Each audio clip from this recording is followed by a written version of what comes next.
Good morning, class. Good morning, teachers. I am Teacher Rita, and this is I am Teacher Ludette. So before we start our discussion, pwede mo po mamamigitan para sa prayer. Can you please do the prayer? Are you ready to pray, classmates? Yes. Ready to pray. In the name of the Father, the Son, and the Holy Spirit. Amen. Angel of God, my guardian dear, walk us up, the makes me hear. Ever this day, be at my side, tonight, honor, rule and guide. Amen. In the name of the Father, the Son, and the Holy Spirit. Amen. So remain standing for our energizers.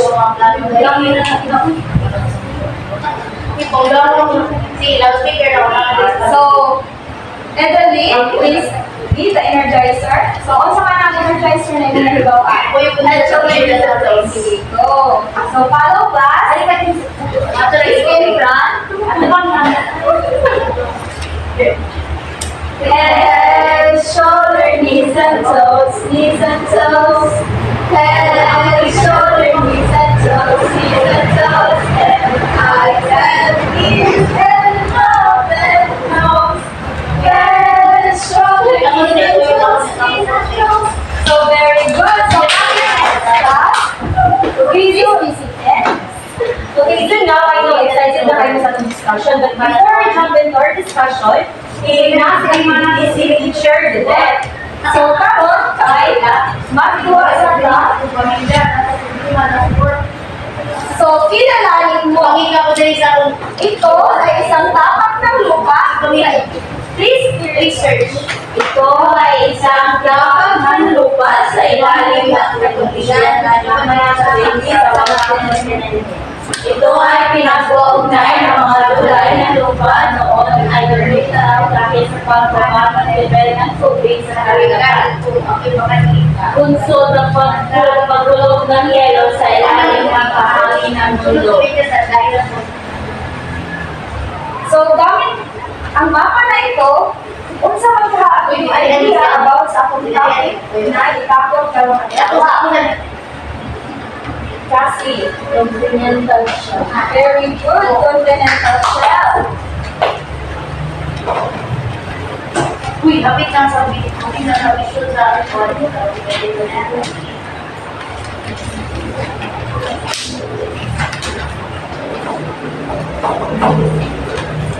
Hindi mo na-align sa ito. Yes, script na alam.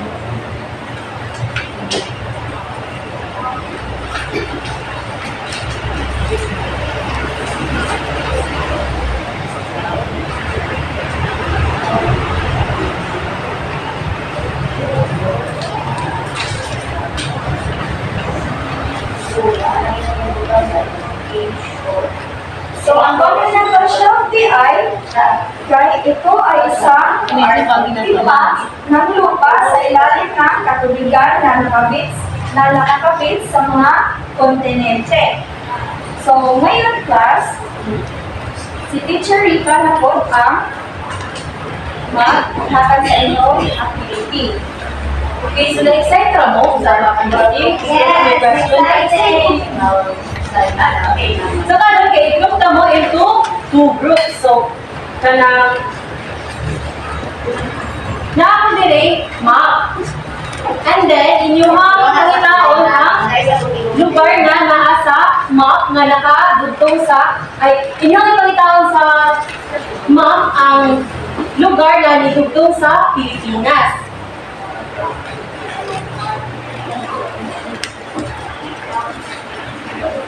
Kailangan mo 5.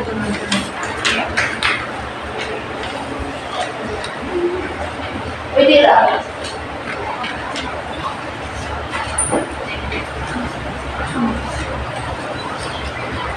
Israel,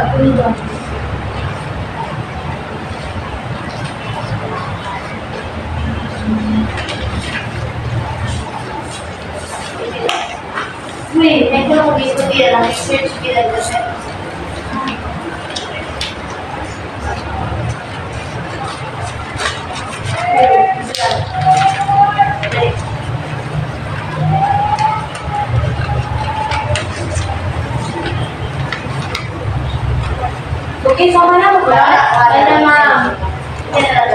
Right.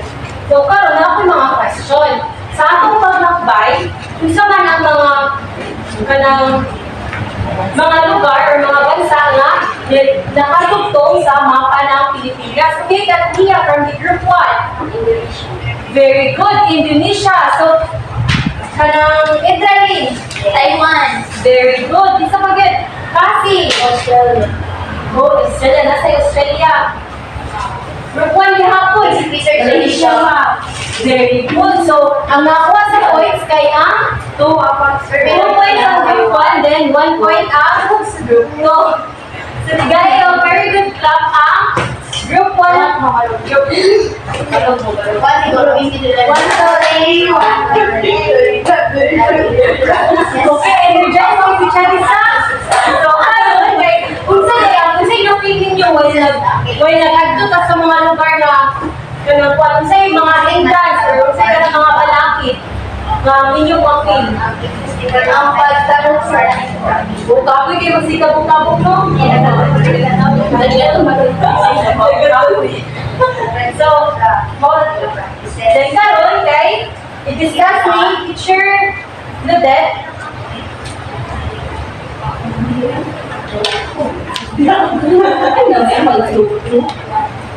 like nani lagi kadal. Professor lagi kadal. Isa na may mute na pinakaon mo. So karon kay nana mo idea sa tong discussion. Ayaw sa miss. Kung nana mo idea sa discussion, kay nana mo siya support sa basahan sa discussion karon. Continental shelf theory. Continental shelf theory. Muna ato ang discussion so na may idea usa na siya. Wala. Sa process, sa practices ng pili. Like na research.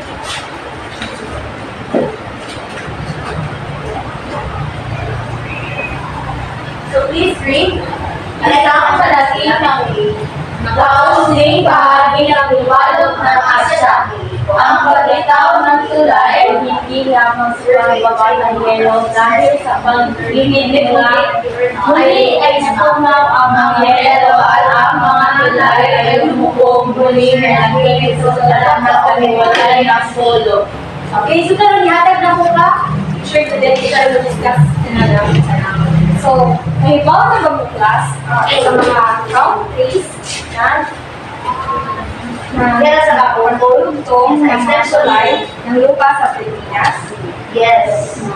So, unsa na ganito ng mga countries? Australia, Malaysia, Taiwan, Mauni ang Isa ng gihapon na siya. Sila na may nagkaliburay sa ay ang ako ay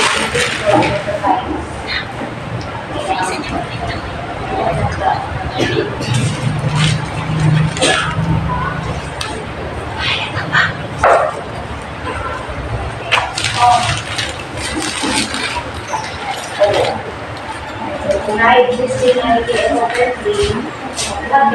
Muna ikaw, good ka naman ang payout. At kung outputin mo isa, muna kayo. And, ano? Muna ko na ikaw sa extension tape.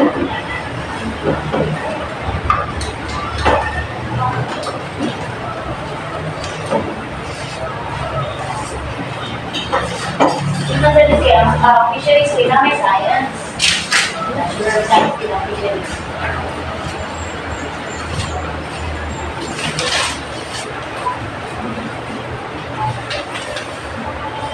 Kaya ang bali, sa extension sa UNIS, alin na kasi susunod. Pero kung sa ito nag-propose sa research, naman na ako. Although the art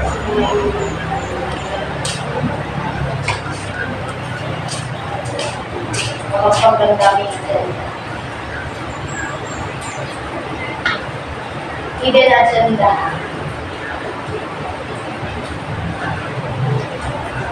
O, makita dito ka ito, makita sa 17 SDGs sa inyo, target ito. SDGs. Naroon siya dahil So, kanili ay mga discuss mo at ang mga countries na atong makitaan sa Timog Silangang Asya. So, unsa gamit ko? Myanmar, Thailand, Laos, Cambodia, Vietnam, Malaysia, Singapore, Indonesia. So, karon, Yeah, guys, try lang. So, tayo mga buhato tayo. kay was naatay activity. So, unsa ganito ang continental shelf theory?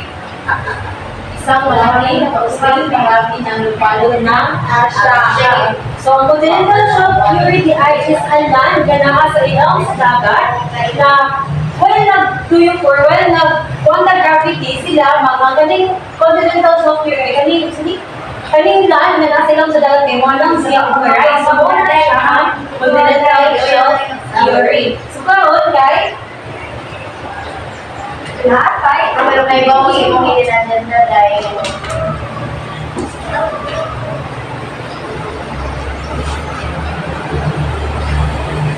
So, gamit ang isang lapis at papel kay mag-draw mo ako yung map na ako babi. Ano niya?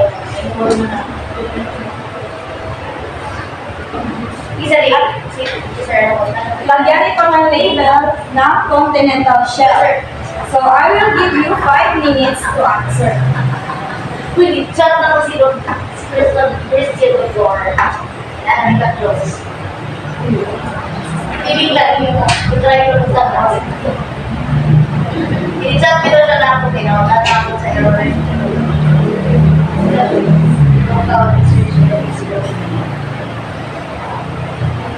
Oh, aking mana sa error ko. Hindi mo na siya ako. Okay, you're right. So, namumana ka class? Wala ko nga. Pwede ko siya. Ay ko sa anytime. Yeah. Afternoon lang ko schedule. Then kay maningil ko sa kumipan. 4,000 plus pay. Ganda ako na. Tulog ko.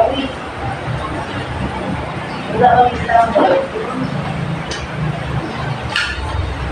So, namumana class? Na-endorse ka kanila sa accounting. Yes, last pass the paper in front. So, next, kay si teacher Rika na ang magkakit sa inyo o assessment. School paper. Okay, so sa atong discussion na kinasabtan? Yes, Ready na mo sa atong assessment? Yes, ma'am. Okay, so karon kay pangita mo og kanang dagat nga naa sa mapa niya gini mo tulay pa sa instruction namin niya kay pumili ng mga pangalan ng dagat sa mapa na ginawang tulay sa Pilipinas. Ako nag-review Okay, so ano mo yung mangita ka? Yan, taga mo.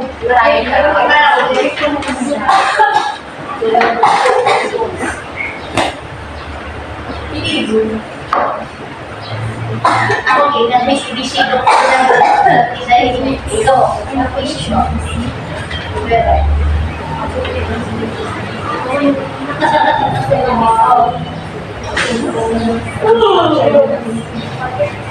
So, Philippines. Yes, ano pa bago pa answer sa yes, ma'am. Sa iyo ako ginagawa. Ano ko ba yan? Ayan, sila ko yung mga tao. Feeling ko lang yan. Ano ko yung nadaling ko sa programs. Ano ko lang?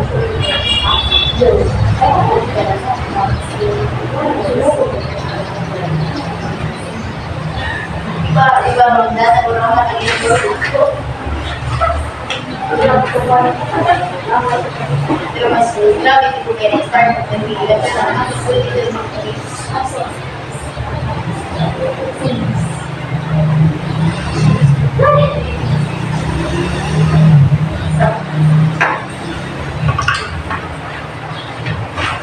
Dalam ako na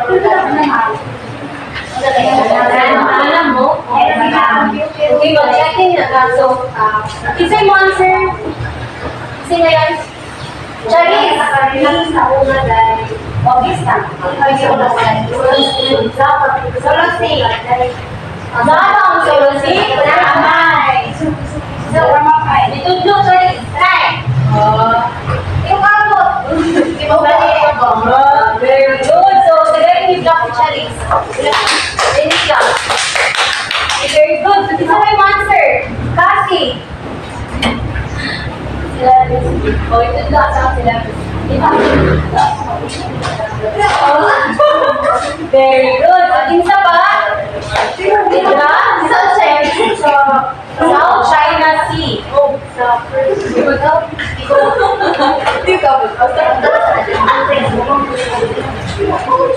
Sunod, Nadeya.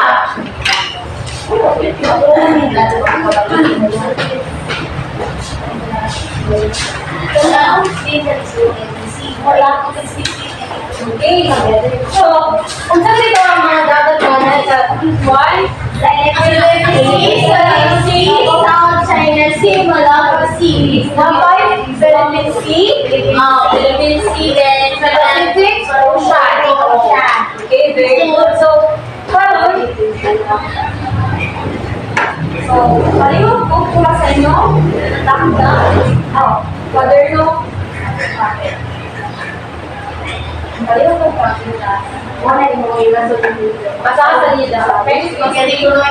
Sulat sa inyong kwaderno at salutahan ng bansa.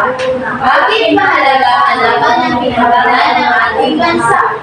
So, I will give you 2 minutes para sa nagsulat.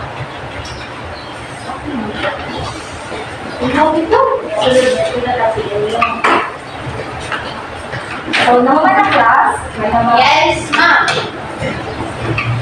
So, before na ako i-end ang discussion karon kay na ako may ipabasa sa inyo. Concluding activity. So, pareho kong basa class. Ang buhay, tulad ng ordinal siya, ay umaabot sa kabila ng nakikita na may mga nakatagong kaluluwa na naglilitay sa nagdudulot ng ugali at mga hangganan na dapat itulak. Mostly now, listen now, kayo man naman ka. So, goodbye and please stand up para sa ang closing. In the name of the Father, the Son, and the Holy Spirit. Amen.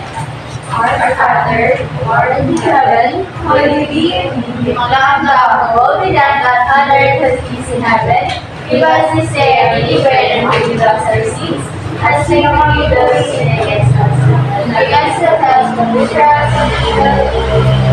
Our Father, Son, and Spirit. Amen. Goodbye and thank you, class. Goodbye and thank you, teachers.